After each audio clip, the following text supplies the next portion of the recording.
அம்பாளுடைய புகழை நம்ம சொல்லணும் அப்படின்னா இந்த ஒரு ஜென்மா இல்லை, எத்தனை ஆயிரம் ஜென்மா எடுத்தாலும் சொல்லிகிட்டே இருக்கலாம். ஏன்னா அவள் அப்பேற்பட்டவ. அவளுடைய புகழை சொல்கிறதுக்கு 1000 நா படைத்த ஆதிசேஷனாலுமே முடியாது. ஏன்னா மும்மூர்த்திகளாலும் அறியப்படியாத மூத்தவள், தேவாதி தேவர்களும் துதிக்கக்கூடிய பரதேவதை.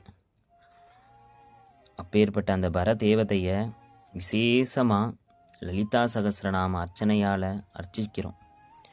அந்த அர்ச்சிக்கக்கூடிய 1000 நாமாக்களில் 2 நாமா ரொம்ப விசேஷமான நாமா. எப்படி அப்படின்னா, முதல் வார்த்தை ஸ்ரீமாதா, கடைசி வார்த்தை லலிதாம்பிகை. இதுக்கு என்ன அர்த்தம் அப்படின்னா, என் அம்மா லலிதாம்பிகை.